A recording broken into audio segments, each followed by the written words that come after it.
Welcome to the first video lecture in our series on the Internet. Its history, some of the protocols or rules that are used to make it work, and also a few of the applications that we commonly employ over this international network of networks. As I was writing the script for this series, I thought I'd begin with a theory of where it all started and tell you about some of the important people who were involved. I intended to suggest that Sputnik was the original stimulus of the events that took place and introduce you to Dr. J.C.R. Licklider, who was part of the ARPA team. He was the first director of the Command and Control Research Department, which later was renamed as the Information Processing Techniques Office at ARPA. He was later succeeded by Dr. Ivan Sutherland, who we met and heard in a previous lecture. I also intended to talk about Dr. Leonard Kleinrock, who wrote the first definitive paper on packet switching, the fundamental approach to data communication today. While in the process of writing this script, I happened to run into Dr. Leonard Kleinrock himself and listened as he described the same important history of the Internet.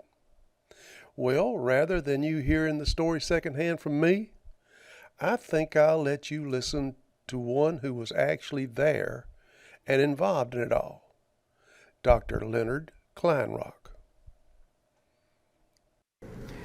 So while I was doing this work in the period from 59 to 62, there was another thread, what I'll call the ARPA thread, the Advanced Research Projects Agency. And the history there is, as you may well remember, in 1957, the Russians launched Sputnik, the first satellite, and it caught the United States with its pants down. And President Eisenhower at that point said, this will never happen to us again. And he created what is called the Advanced Research Projects Agency, ARPA, to fund research in advanced technology and science. And so they started funding. And among the other things they funded was computer research. In 1963, the Information Processing Techniques Office, namely computer research, was formed, and the first director of that office was a fellow named Licklider, Licklider. And he was envisioning at that time the concept of what he called a galactic network, whereby there'd be an enormous amount of man-computer symbiosis.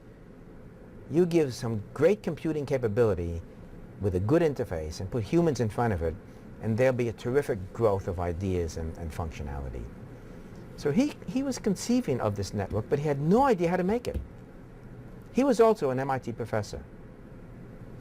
He had no idea that I had already developed a theory. I had no idea that he was envisioning its application. It was around that time we met, and around that time that ARPA began thinking about the need for a network. And through a sequence of directors, following him was another classmate of mine named Ivan Sutherland. Following him was a fellow named Bob Taylor. And Bob Taylor at ARPA recognized that he was funding research all over the country. And in order to gain access to each of the computer centers he was funding, he needed a different terminal to log on to their time-sharing system. And he said, too many terminals. Let's make it simpler and give me just one terminal that can talk to some kind of a common infrastructure, namely a network. So the idea was, let's create a network not only for access from Washington, D.C., where ARPA was based, but so that the researchers could communicate. Example, ARPA is funding a researcher, many researchers. Each one of them takes the good and forward-looking funding that ARPA gave them and creates a wonderful facility. At UCLA, we created great simulation capability. At SRI, database. At University of Utah, graphics. At University of Illinois, high-performance computing. Each time they came to a new researcher, he would say, fine, I'll do research for you. Give me some money. Buy me a computer. And ARPA said, fine, we'll do that. But also, I want all the capability that's already out there. I want good simulation, good graphics, good database, high performance. And ARPA said, whoa, wait a minute. We can't afford to give everybody everything. However, what we can do is put you in a network. You want to do graphics? You log on to the machine in Utah. You want to do simulation? You log on to the machine at UCLA and run the application at that site instead of yours. And so these were the motivations for needing a network by which all of this communication interaction could take place.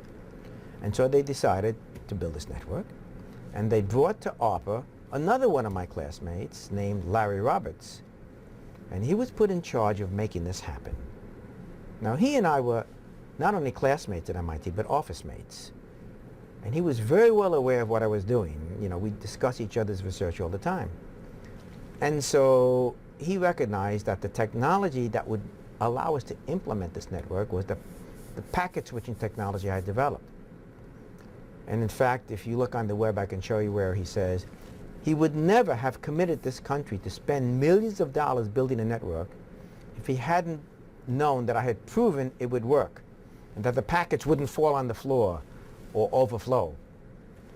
So he took on the job. He brought a bunch of us together in 1967 to specify what this network should look like. We put out a request for quote actually. Proposals and quotes came in, and at the very end of '68, just around Christmas time, the award was given to a Cambridge-based company, Cambridge, Massachusetts, a company called Bolt, Beranek, and Newman. They were given the spec, and the job was for them to implement the spec by creating a switch which would carry out all of the communications functions, all the packet switching functions, which would attach to a host. By the way, the gentleman who decided to separate that functionality, instead of embedding it in the host computer, but to make a separate switch, which we now call routers, was a fellow named Wes Clark. He was working at MIT Lincoln Laboratory with a bunch of us. Brilliant guy. So the spec was there. BBM was given a job. In January of '69, they were told, go ahead and do it, and deliver the first node to UCLA by early September '69. Now UCLA was chosen because I was here. I came to UCLA in 1963. I knew what the technology was, and we were going to become, and we did become, the network measurement center. So as the network began to grow, we could test it, stress it, try to break it, and we could, and therefore learn from the early network what the changes should be. Well, on the Labor Day weekend of 1969, that switch arrived. The switch is called an interface message processor. I'll be happy to show it to you. It's right next door. It's the size of a telephone booth. And on September 2nd, the Tuesday after Labor Day, we connected that switch, that IMP, to our time-sharing computer serving the computer science department here at UCLA, connected them, and immediately bits began to flow back and forth. Next day we had messages and flowing back and forth. It was a magnificent success. So there you are, from the horse's mouth, so to speak.